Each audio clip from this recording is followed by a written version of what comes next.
Good evening, race fans. Thanks for joining us tonight. I'm Tyler White, here to bring you tonight's NASCAR updates. We're heading out to Fort Worth this week, ladies and gentlemen, home of Texas's largest sporting venue, the Texas Motor Speedway, where the NASCAR Nationwide Series and the NASCAR Sprint Cup Series will be running out this weekend. We're going to get to that in just a moment, but right now, let's get you started with our top stories at this hour. Brian France announced in an interview with Sirius XM Radio that significant changes will be coming to the engines in the near future. Some of these changes could mean the reduction of horsepower. However, he says he expects the racing to be better, and he's also thinking it'll be better for the engines. However, he did not say it was going to happen in 2015, but he is saying that it's going to happen in the near future. I disagree with this call.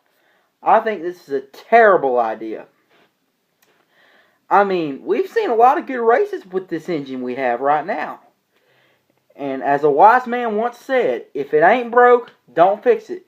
What Brian France is trying to do, he's trying to fix something that's not broke. I disagree with this call. If he makes this decision, if this is final, we're going to see what we saw on the restrictor plate tracks in 2011 at Daytona and Talladega, where basically only way a driver wins is if another driver pushes him. And I think we're going to see a lot of blown engines. And the drivers hate blown engines. And I think it's bad for a driver to lose a race because of a blown engine. That's probably the worst way you could lose a race. Because it's not like you wreck, you can fix it and get back in the race. Once the engine is blown, you cannot get back in the race.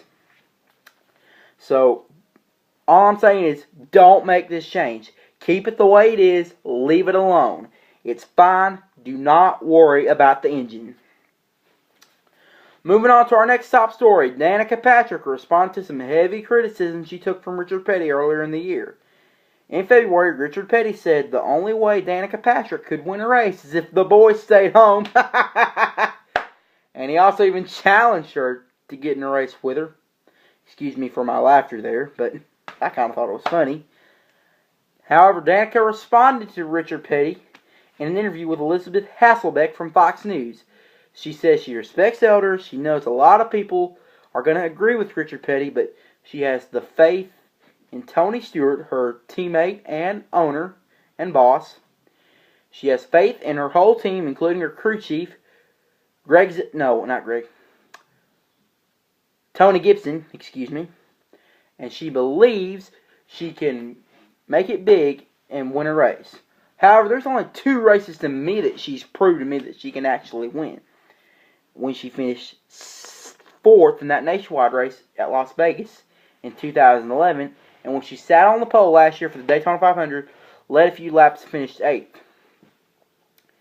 Other than that, she's not really proved to me. Now, yeah, I know she finished 12th spring race at Martinsville last year, as DW keeps proving over and over again.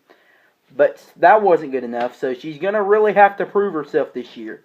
On our New Year's Eve show, I said there are 3 steps she needs to make in order for her to prove that she can actually win. She needs to qualify better, step 1. Step 2, she needs to lead some laps, because everybody knows if you lead laps, you'll win a race.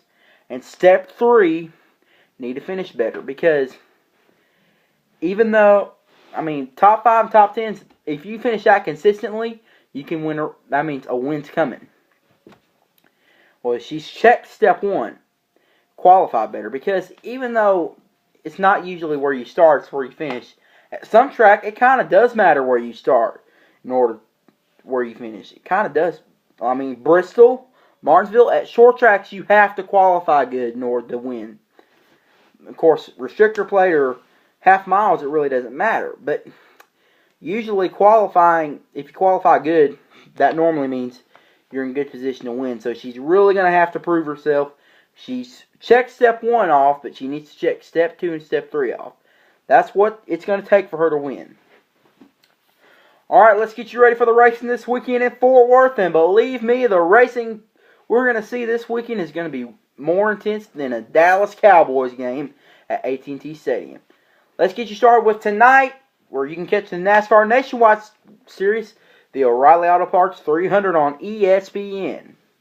Now, we're going to have the Cup regulars running tonight. However, a driver I think is capable of beating those Cup guys tonight and winning the race is Trevor Bayne, because he won the fall race here at Texas back in 2011. So, I think he's going to be in big contention to win tonight's nationwide race. And moving on to Sunday, you can catch the Duck Commander 500 on Fox for the NASCAR Sprint Cup Series.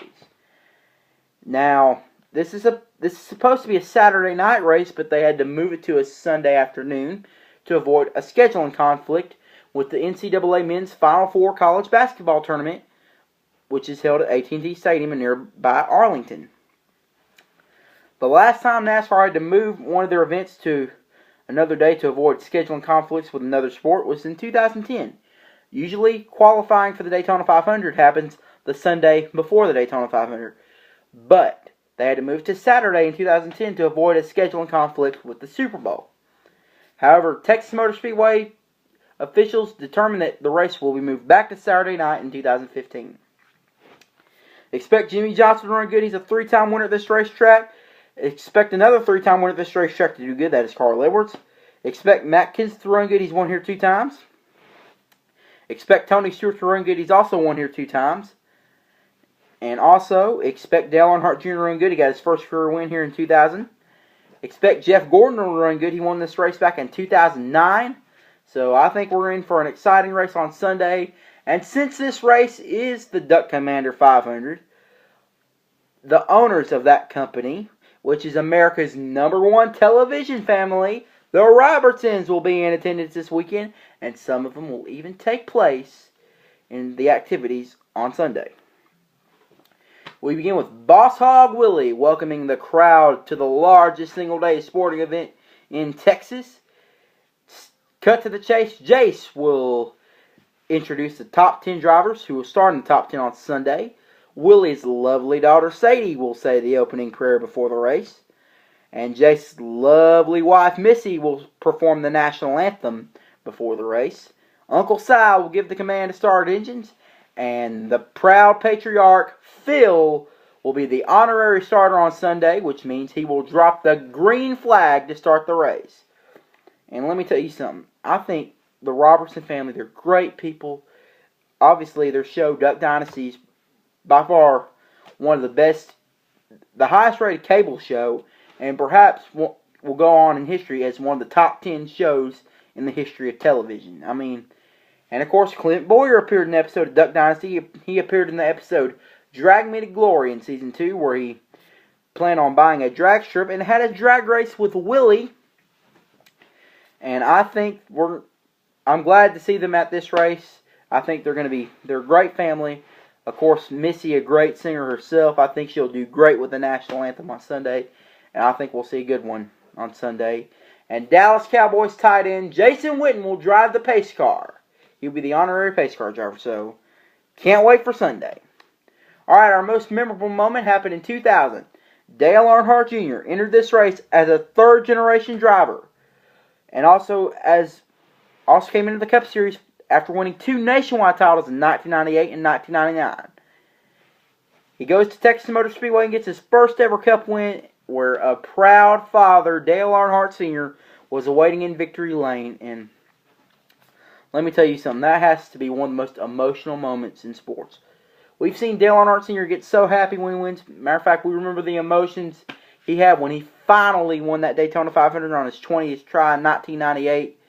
But I think he was even more happier watching Dale Earnhardt Jr. take the checkered flag that day. And I think it will be a very emotional moment when Dale Earnhardt Jr. wins the championship. Because not only will he get his first championship, but he'll be joining there. He'll be the first third-generation driver to win a championship. As you know, his grandfather, Ralph, won a championship in 1956. And Dale Earnhardt Sr., of course, carried on that tradition by winning 7 championships.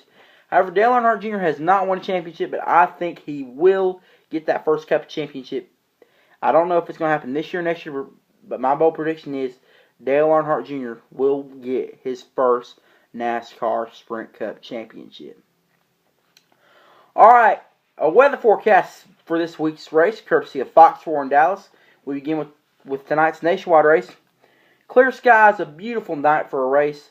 low of around 50. I don't think you even need a jacket for it. I think it's going to be perfect and fine for tonight's race. So a beautiful night to watch the race.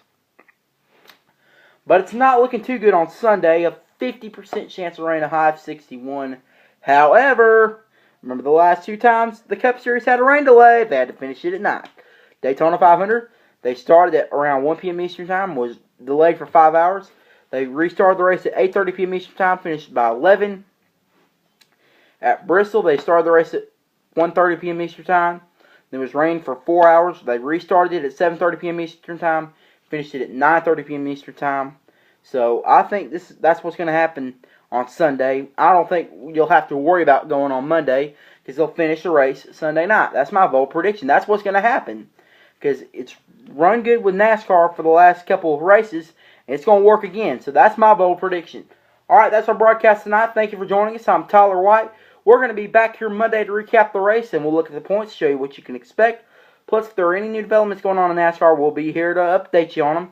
Until then, this is Tyler White reminding you, for you to do unto others as you would have them do to you. Good night, everybody. Enjoy the race this weekend.